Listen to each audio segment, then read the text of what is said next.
Welcome to O People of the Book YouTube channel.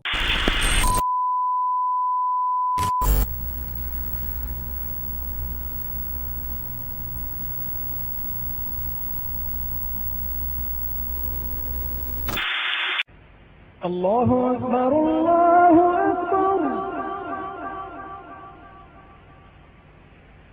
الله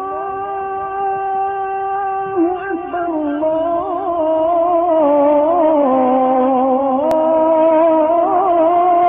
أكبر أشهد أن لا إله إلا الله أشهد أن لا إله إلا الله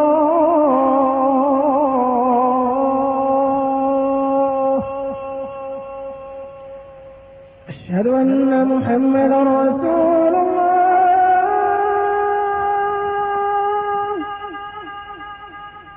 أشهد أن محمدا رسول الله.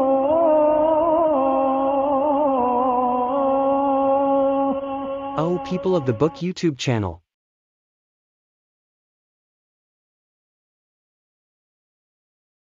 نبرات شعري سطرت لمداد حبري والقلم نبرات شعري سطرت لمداد حبري والقلم نبرات شعري سطرت لمداد حبري والقلم هيا قصائد سائلي قلب النوى ليس الشبم هيا قصائد سائلي قلب النوى ليس الشبم.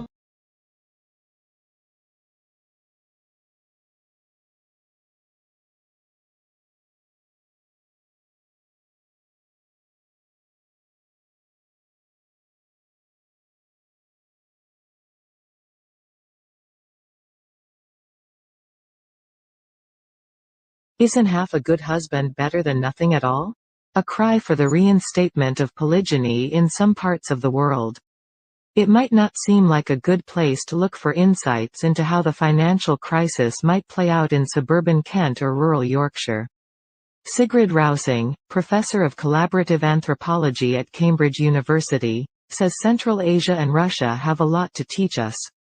In the 1990s, Russia and Central Asia experienced huge economic change, which changed everything from your career to your bank account, she says. Polygamy is a part of that scene, and it had a huge impact on people's lives. We haven't had the dramatic change in the West yet. Humphrey has spent her career studying the Buryat people, who live north of the Mongolian border in Siberia, and she is the only one who studies anthropology on the edges of the former Soviet Union. The Russian population is falling and there are fewer men than women. The leader of the Liberal Democratic Party, Vladimir Zhirinovsky, claims that introducing polygamy will fill Mother Russia's cradles and provide husbands for 10 million lonely women. Polygamous marriage is a traditional practice in the former Islamic regions of Russia, which men argue will encourage them to take greater responsibility and help alleviate poverty. Humphrey thinks that this is a solution to contemporary social ills and that it is appearing outside Islamic regions. The man shortage in rural areas is worse than in urban areas. Rural women have different agendas when it comes to polygamy. Humphrey says that a lot of women live on collective farms, which are deep in the forest and miles away from the nearest town. Life can be very hard, and it can be very difficult to heat your home through log stove. Have running water and have inside sanitation is rare, and you can't drink water. If you are lucky, you can butcher animals yourself. Life can be hard for a woman on her own if you are looking after children. Humphrey's investigations have shown that women believe that half a good man is better than none. There are still some men who are running things, or doing ordinary laboring jobs, but there aren't very many of them. Women say legalizing polygamy would be a boon, as it would give them rights to a man's financial and physical support, legitimacy for their children, and rights to state benefits. The Russian parliament has turned down every proposal to legalize polygamy. It is too far for the urbanites of Moscow and St. Petersburg. Polygamous marriage is not legal in Mongolia.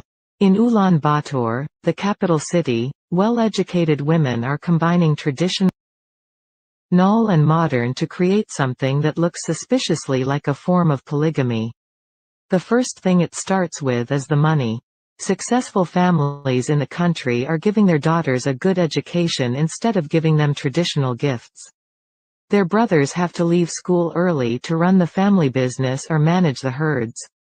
The senior family of the bride's family are the clever ones. Humphrey says that the idea that women should be well educated is not new. In a country like Russia with a problem with alcoholism, there is an unbalanced ratio of educated women to men.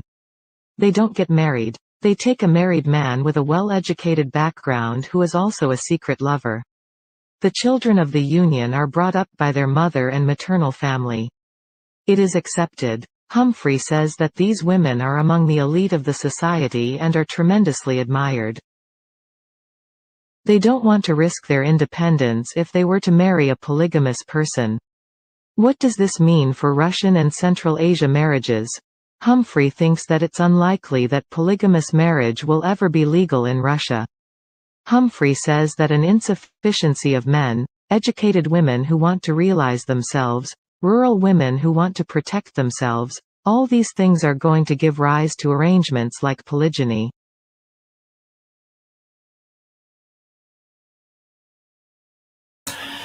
Bismillah, alhamdulillah, salatu wassalamu ala Rasulullah.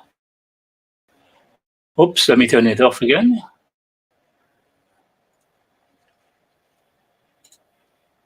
Where's that coming from? Okay, so sorry about that. Yeah, Bismillah, alhamdulillah, salatu wassalamu ala Rasulullah. I forgot to turn it off actually in the background. Yeah, I hope everybody's okay. We're back again with more people of the book and Brother Jamal, and here we go for the fifth session of From Monogamy to Polygamy. As I mentioned before, there was a book that I was doing. It's here, this one here. 1 second.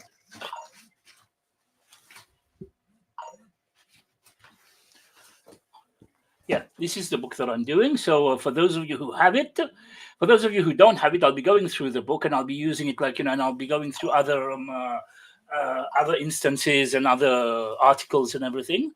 And I hope everything's been okay for you. My weekend is nearly over, back to work tomorrow. And for Ramadan, we will actually change the timings when Ramadan starts, but we'll see by next week, inshallah. And I hope I am getting out. If I'm not, whoever is in the chat can let me know. But let me turn this off. Let me check the sound and see. Yeah, I think it's it's going out. Yeah. So, or am I having problems with the sound? Let me see. Yeah. It's going on. Okay, fine. I'm good.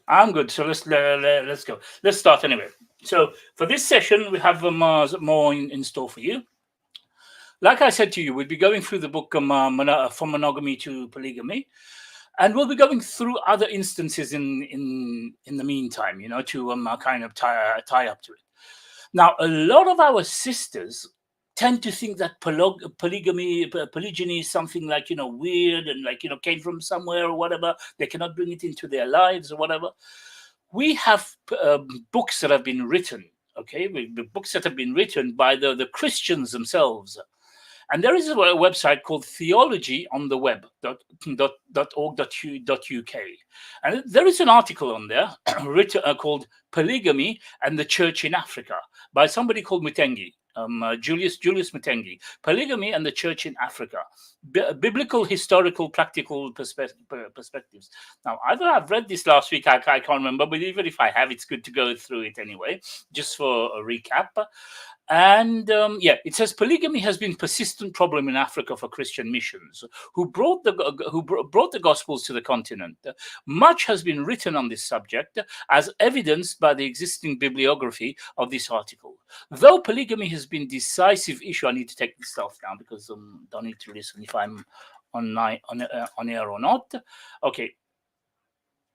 Yeah, so though polygamy has been a decisive issue, the early missionary societies were remarkable were remarkably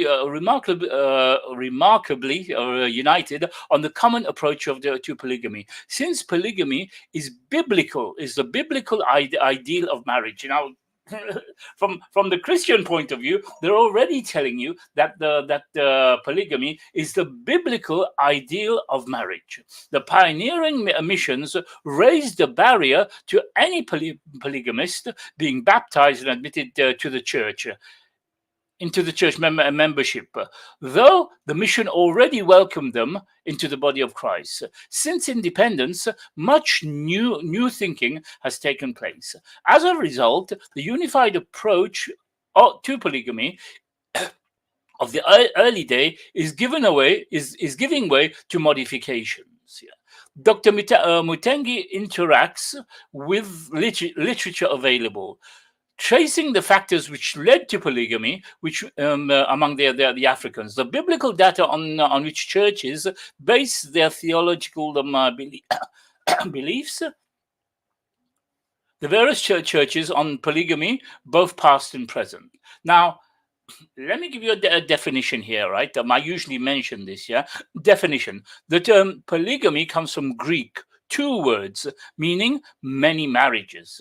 The word refers to a situation where a man has two wives, okay, where a man has two wives, technically known as polygyny. That's why I prefer to refer to it as polygyny and not polygamy, because when you take polygamy and everything, it involves what he mentions here. The term polyandry is used for marriage situation where a woman has more than one husband, which is obviously haram in Islam. Allah SWT has not permitted that for us.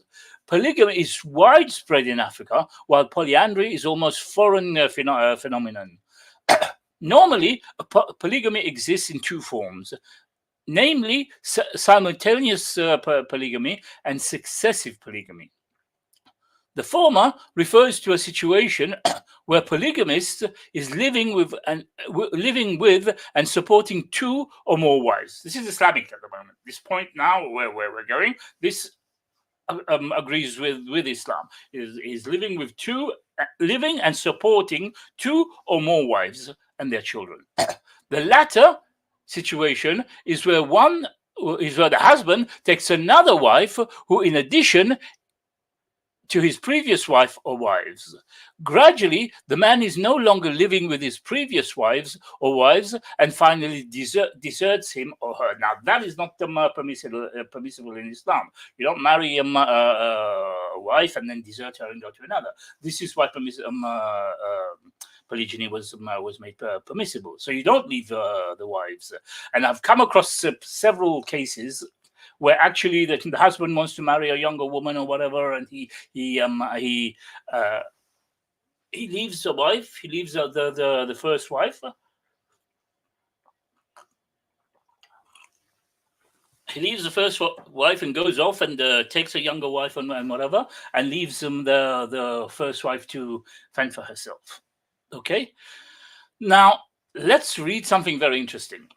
For those of you who claim that, especially Muslims, I don't understand why Muslims have such a problem with it when it was something that the Christians accepted, the Jews accepted. And the thing is, although their polygamy was messed up, women were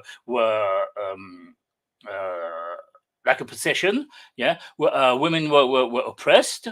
In Islam, Allah has made rules and everything to it, rules and regulations and everything to it. Although Allah has brought the rules and regulations, you still find that there are Muslim women who are against it, as if it's something that's haram and illegal or whatever. These people in Africa and everything, they're actually accepting the twisted version of polygyny. That version that actually we wouldn't accept, because where the women is oppressed and everything, and you leave the woman and whatever, But the version that they should be accepting, our women in Islam are kind of turning their backs to that. Yeah, why? Because for them it's something that apparently oppresses women. Anyway, let's go. Let's carry on with this. Throughout history of the church, the issue of polygamy has been widely disputed among theologians. According to Hillman, 1975, Augustine endorsed polygyny. Okay, so Saint Augustine, who is a well-known church father, he endorsed polygamy. Although today the Christians are not polygamous, they've chopped and changed their books and everything. But we can see how what's her name, Augustine endorsed polygamy. He argued that polygamy was not wrong as long as its purpose was for multiplication of the race. Subhanallah, you know. A couple of days ago, a couple of weeks, lessons ago, I read from Sheikh bin Uthaymeen, where Sheikh bin Uthaymeen said that every man should take more than should take at least 4 wives, and every year he should have children with them to increase the ummah of the Prophet sallallahu alaihi wasallam. Okay, now we see this. Now we see our what's her name? Our aim of polygyny, and you see that even what's his name now, Saint Augustine, he argued that there's nothing wrong with it. It was not wrong as long as the purpose was for the multiplication of the race. Augustine pointedly reasoned that polygamy was not contrary to the law of nature nor to the law of marriage itself. So how come now our own sisters, our own Muslim is thinking, oh, like, they don't want to accept it or whatever, and they're making big stories about it, and sometimes we're having fights. We have fights in these groups with these sisters who don't want to understand. They take polygamy as polygyny as something that weird and shouldn't be accepted or whatever. Okay, I blame some of the brothers, the way they administer it or whatever, but you don't blame polygyny. You blame the brothers. You blame those who are actually misappropriating it, not the actual what's the name itself, polygyny itself. We must understand that very, very clearly.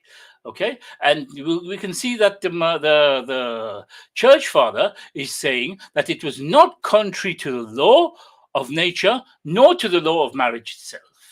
Thomas Aquinas, for those of you who are watching, who had been in Christianity before, maybe reverts or whatever, will know Thomas Aquinas. He was a very big church father, so very well-known church father. He wrote a book called the Summa Theologica, yeah, which is a very, very big book, and they have all their theology and everything in there.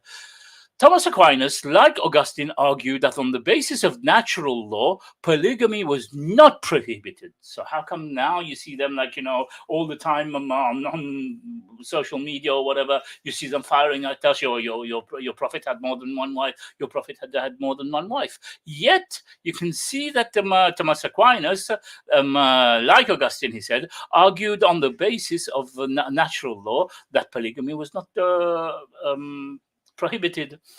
Aquinas therefore endorsed polygamy when he wrote, "A plurality of wives is said to be against the natural law of nature.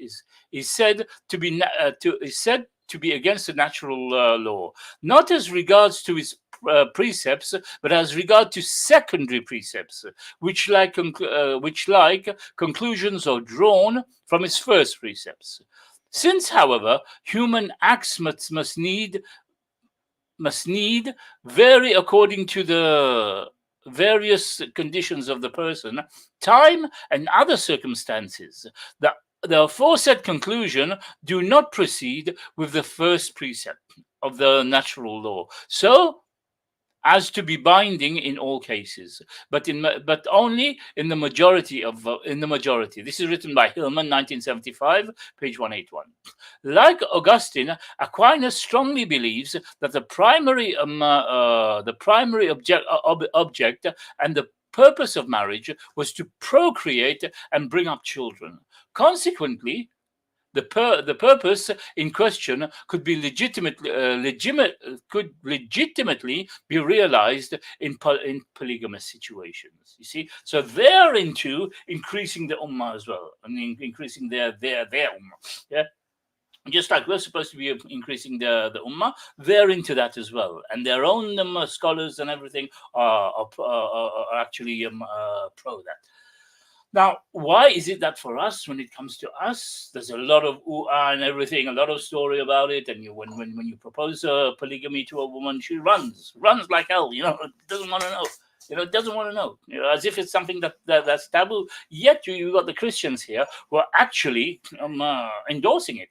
The Protestant reformers manifested a great degree of difference, of differing opinions with regards to the issue of polygamy. For instance, Calvin argued that polygamy was prohibited by natural law and that it hindered domestic peace by creating inferiority complex within each wife. Now, again, Islam tells you you don't create any inferiority complex between the wives. You treat all of them equal. But for them, their type of polygamy. Now, if you look at the for example, the Mormons, the way they have polygamy as well, it was totally messed up. They can marry as many as they want, and they don't have to. Can you imagine if somebody's got 10 wives and he has to put all of them separate? Yeah, that would have been chaos, right? But in Mormons, they all live in the same house. They all live in the same house, live in the same rooms or whatever. And, messed up completely. So here it's when they based their arguments, they're basing it on their type of polygamy, not the type of that Allah subhanahu wa ta'ala has rectified and brought for us and given us some better laws. Luther, where is? Yeah, Luther and Melanchthon argued that monogamy was not applicable to every situation. Boom.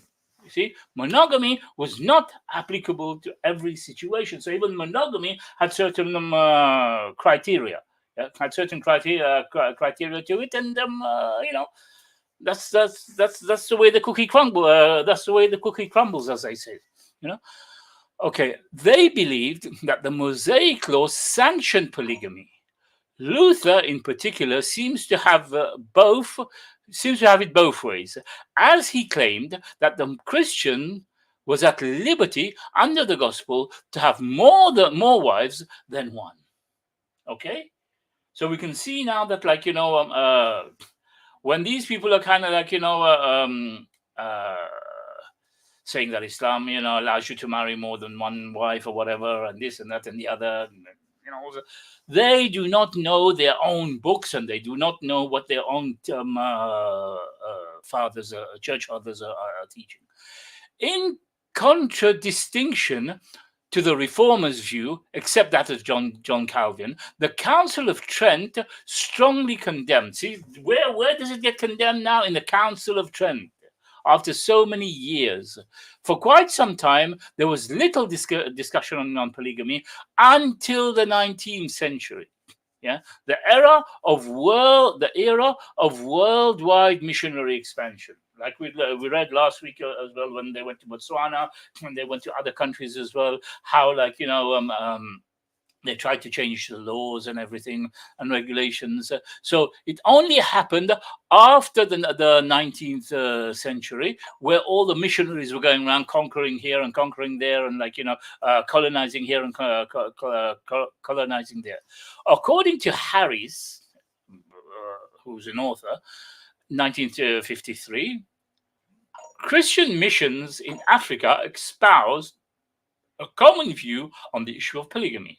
Harris writes, on this crucial issue, the mission authorities of all denominations have consistently refused to surrender their ground. They have always maintained and still maintain that acceptance of polygamy would be fundamentally inconsistent with the teachings of Christianity. Now, you see the contradiction here now, yeah? Their teachings are all contradictory anyway. Yeah, all contradictory anyway. Yet now you see one side they're saying that they accepted it and whatever to increase their population, and yet on the other side they're saying no. They're saying they shouldn't. In attempt to enforce monogamy, various missions refused to accept polygamists and their families into the church. The treatment of polygamists differed from one mission to another. Some refused baptism to polygamists, while others baptized the wives and children and not the husbands. Okay? The missionary response to polygamy in Africa led to sharp reactions from Africans, and has given a detailed discussion with the phenomenon in question. Accordingly, conflicts of missions with polygamy had adverse consequences. For example, in one large Nigerian city, many Christians rejected Christianity after a pastor refused to baptize a rich polygamist. See? So their laws now are conflicting themselves and having problems with their people and everything because of that. Now, I'm trying to show you here now how polygyny was the actual norm. It's the actual norm. The people had accepted, and you find people had rejected Christianity because the pastor refused to baptize a polygamist. And yet today you have our people who are running away, don't want to know about it. Big fights are starting and everything, and big debates and all that. Yet these people were rejecting Christianity after a pastor refused to baptize a rich polygamist. Okay. Further, Barrett argues that in many parts of Africa, missions made a serious mistake by making hasty judgment on the thorny issue of polygamy. In order to avoid such blunder, missions should have allowed the indigenous Christian conscience to evolve on its own solution. So they kind of pushed it on them, and it was a mistake that they made. They should not have made that mistake of pushing monogamy on them. See, monogamy was not the ideal. Monogamy was not the actual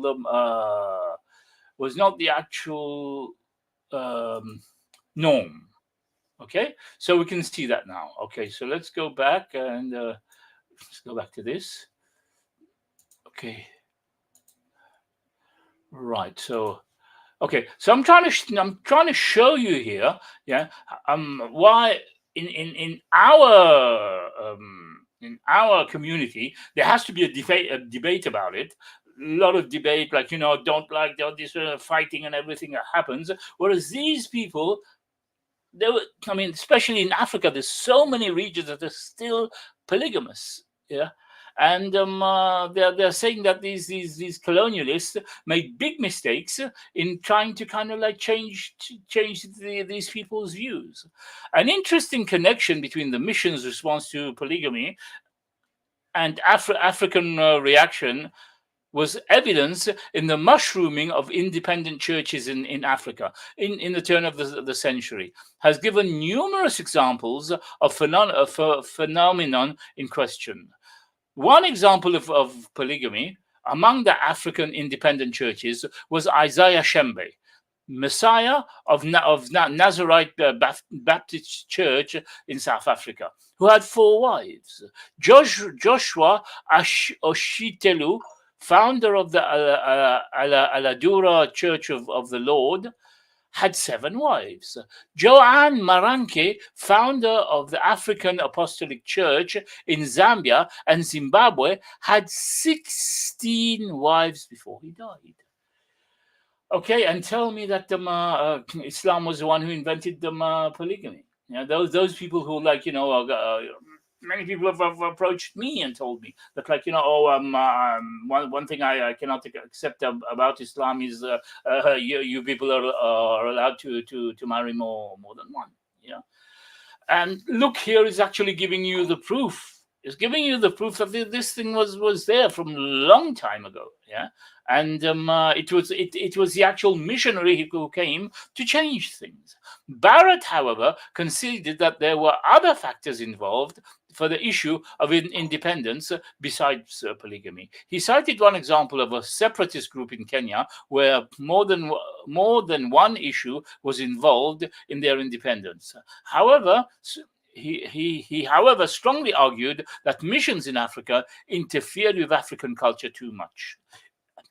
His conclusion is that separatists emerge in in a given tribe as the outcome of clashes between two cultures and the traditional and the missionary. It's a long article. I'm just reading this part to you, to kind of make you understand. We'll go through it a little bit more because it seems interesting. It gives us some perspective on polygyny in Africa. Factors which led to polygyny among the Africans. Traditionally, polygyny was accepted all over Africa as a cultural norm. Okay, so can we see now that the polygyny was accepted all over Africa?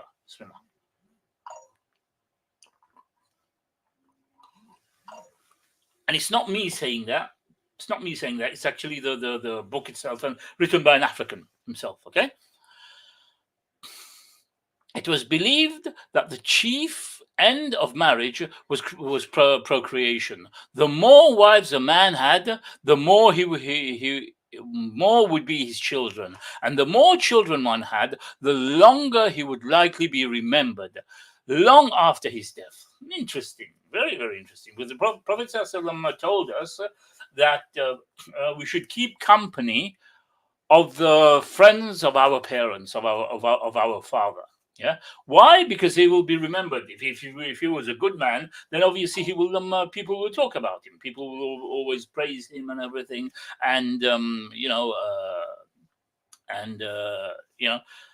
will always get praised by people. Now, this guy is saying here that one of the reasons why they encourage polygamy as well is because the more wives one had, the more children he would have. The more children he would have, the more he will be remembered after his death. Can you imagine? If he's got 10 children, these 10 children now, maybe they're scattered here, there, and oh, you're the son of so-and-so. I knew him very well. He was a very good man. The other one, oh, you're the daughter of so-and-so. Oh, yeah, So this is what it was like, This is what it was like. And this, for us, is something normal because Prophet always already told us about this. Such a man would have many descendants through whom the power of immortality would be manifest in that family. I mean, power of immortality is not something that we don't believe in. I mean, we believe that, every soul must die. Kullu nafsin dha'iqatul maut. But this is talking of not literally. It's saying that, through his descendants, people will remember him in that family. Yeah. Accordingly, children were the glory of marriage, and the more children there were, the greater the glory. Okay. In addition to the point that made above, scholars have isolated other factors which encourage polygyny among African men. First, polygyny is encouraged by failure to produce children, in which, in many cases, is thought to be the woman's fault.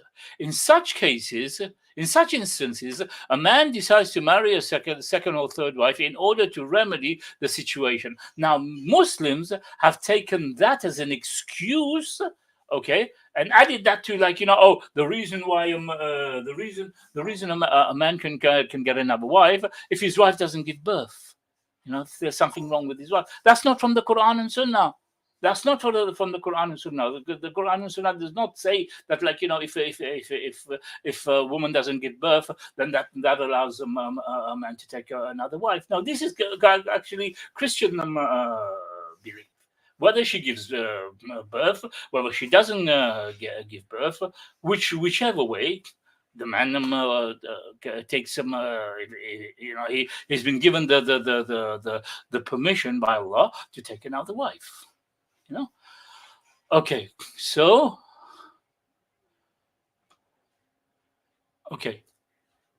the person who wrote this now is called Mbiti in what's her name in 1967, and another person called Iteka, another called Gitara, and another called Shorter in 1974. Now, they all wrote this. Mbiti elaborated on the point as he wrote: if the first wife has no children or only daughters, it follows it follows almost without exception that the husband will add another wife, partly to remedy the immediate concern of childlessness, or partly to remove the shame and anxiety of apparent unproductivity. Now, in Islam, not having children is not a shame. It's from Allah. Allah is the one who gives. Allah is the one who takes. Yeah. So it's not a shame not to have children. And there's a lot of people who I know who, after 10 years, 5 years, 10 years, they tried and tried and tried, and eventually Allah subhanahu wa ta'ala gave them children. So it's not an issue of like, if the first wife has no children or only daughters. I mean, we love our daughters. We don't kind of think that daughters are inferior. That's why we'll get another wife. The Prophet ﷺ said to increase his ummah. Whether you can get boys, whether you get girls, whether you're, whatever, increase his ummah. Clear. And partly to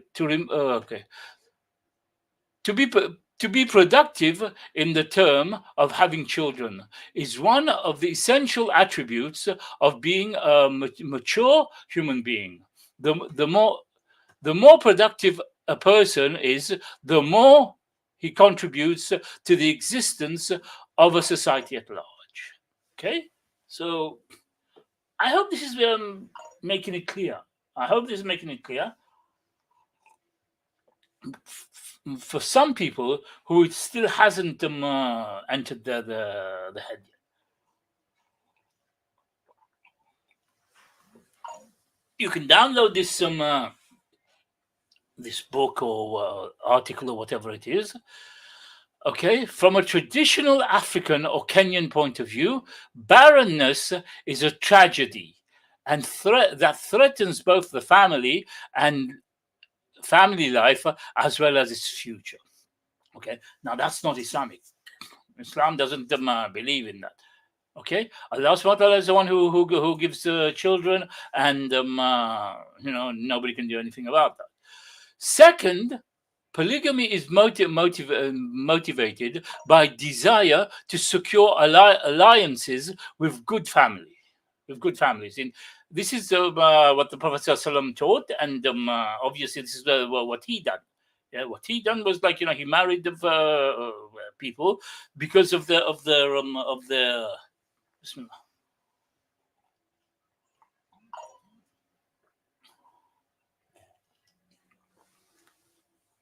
He married people because of their lineage. Yeah, he married people because of their families, and to make peace amongst them and everything. So the book is saying this now. In this case, marriage from the African context is viewed as involving families and 1 second, please. 1 second.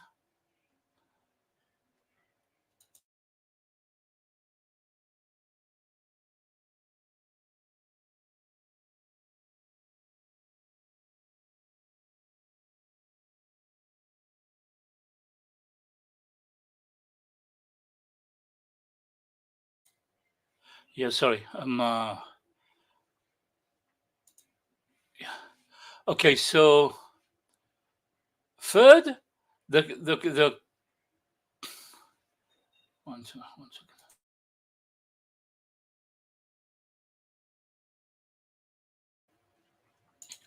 Yeah, sorry about this. I had something to do. One should not, however, get the impression that the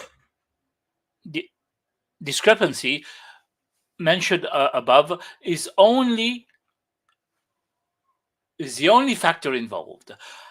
Hillman, 1975, has conceded that other factors at work includes a natural annual population increase and the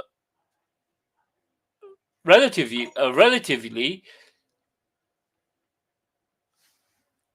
okay. Yeah. So then he wrote that women, as a rule, marry at an earlier age than men. So men in the younger age group are excluded from the marryable age. Further, if it is assume that the number of births is increasing from year to year, if a woman age 15 marry men 20, they marry men 5 years earlier than their own date of birth. But 5 years earlier, fewer births were occurring. A large difference between the age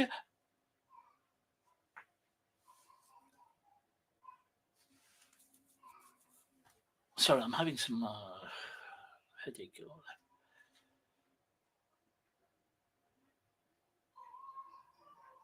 I think I'll have to carry on with this afterwards. I think I'll have to finish here. سبحان ربك رب العزة عما يصفون وسلام على المرسلين والحمد لله رب العالمين برحمتك يا أرحم الراحمين. We will continue lesson 5. Maybe I'll take over tomorrow and finish it off. I just had some or maybe I'll carry on later on and then see. Because Sunday I just started having some headache and that's why I couldn't read and okay. Yeah, so I think I'll stop here. Subhana rabbika rabbil izzati amma yasifun wa salamun alal mursalin walhamdulillahi rabbil alamin. Assalamu alaikum wa rahmatullahi wa barakatuh.